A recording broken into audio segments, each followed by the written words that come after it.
Praise the lord. ఈరోజు దేవుని వాక్యము, దేవుని వలన మేము శూర కార్యములు జరిగించెదము. కీర్తనల గ్రంథము 60వ అధ్యాయము 12వ వచనము. ప్రజలారా, భక్తుడి విధంగా అంటున్నాడు, మేము మా దేవుని వలన శూర కార్యములు జరిగించెదము, మా శత్రువులను అణగద్రొక్కువాడు వాయనే అని. ప్రజలారా, మన దేవుడు శూరుడు, పరాక్రమము గల బలాఢ్యుడు, విజయశీలుడు, మరణమును సైతము గెలిచి తిరిగి లేచిన మృత్యుంజయుడు గనుక మనము జయశీలుడైన దేవుని పిల్లలము.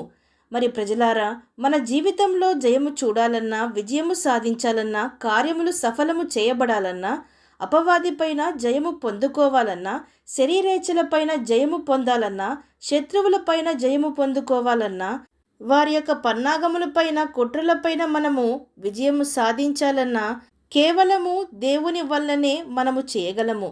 అవును, ఆయన కృప వలన, ఆయన ఆశీర్వాదము వలన, ఆయన సహాయము వలన, ఆయన రక్షణ వలన మనకు జయము అనుగ్రహింపబడును.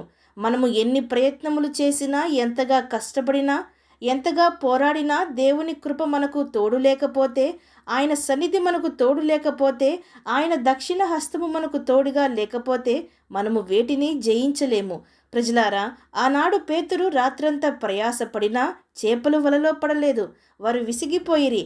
అయితే ఎప్పుడైతే దేవుడు వారి యొక్క దోణిలోనికి ప్రవేశించెనో, ఆయన కృప, ఆయన సన్నిధి, ఆయన తోడు వారికి కలిగినో, వారు జయవంతంగా విస్తారమైన చేపలు పట్టిరి.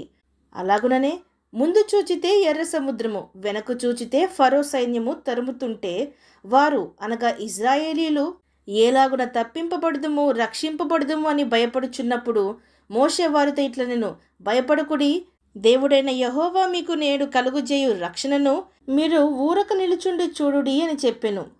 ఆ విధముగానే దేవుని ఆశ్చర్య క్రియల ద్వారా వారి శత్రువులను మరెన్నడూ వారు చూడకుండానట్లు దేవుడు వారికి జయమిచ్చి రక్షించెను. దేవుని సన్నిధి, ఆయన సహాయము, కృప లేకపోతే మనమేమి సాధించలేము. హాయివారు చిన్న పట్టణపు వారే, కానీ ఇజ్రాయేలీలు వారిని జయింపలేకపోయిరి. ఎందుకనగా శపితమైన వస్తువును వారిలో ఒకరు కలిగి ఉన్నందుకు దేవుని సన్నిధి వారితో రాలేదు గనుక. ప్రజలారా, కేవలము డబ్బు ఉంటేనే, కేవలము ఆస్తులు ఉంటేనే జయ జీవితము అనుకోకుడి. మనము మంచి ఆరోగ్యము కలిగి ఉన్న అనారోగ్యముల నుండి తప్పించి దేవుడు మనకు జయమును అనుగ్రహించుచున్నాడు గనుక అది కూడా జయ జీవితమే.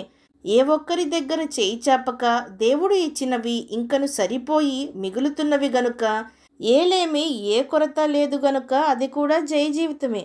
అపవాదిపైన దేవుడు మనకు జయమిచ్చెను గనుక లోకమునకు మనలోకి ఎంత మాత్రము చోటియక దేవుని కొరకు బ్రతుకుచున్న మనము జీవించుచున్నది జయ జీవితమే. మనం చేయున్నది చిన్న పని అయినా పెద్ద పని అయినా ఎటువంటి ఆటంకము లేకుండా సాఫీగా సరిగ్గా జరుగుచున్నవి గనుక అది జయ జీవితమే. కుటుంబ పరంగా వర్ధిల్లటము, ఆర్థికంగా వర్ధిల్లటము, కార్యములలో సఫలత చూడటము, ఆధ్యాత్మికంగా మంచి ఫలములు ఫలించడము, దేవుని కొరకు గొప్ప కార్యములు జరిగించినప్పుడు అవి వర్ధిల్లటము, పరిస్థితుల్లో, శోధనల్లో దేవుని కృప ద్వారా తట్టుకొని నిలవబడటము, ఇవన్నీ కూడా జయ జీవితంలో ఉన్న కార్యములే. ఇవన్నీ జరగాలంటే కేవలము మన ప్రభువైన యేసుక్రీస్తు ద్వారానే మనము చేయగలము. గనుక దేవా, నా జీవితము ఓడిపోయినదిగా కాక అద్భుతమైన విజయములు చూచినట్లు సహాయము దయచేయమని ప్రార్థిద్దాం. అవును అన్నవారు నాతో పాటు ప్రార్థనలో ఏకీభవించండి. ప్రార్థన. పరిశుద్ధుడా, ప్రేమగల తండ్రి, ఈరోజు మీరిచ్చిన ఈ వాక్యమును బట్టి మీకు స్తోత్రములు దేవా.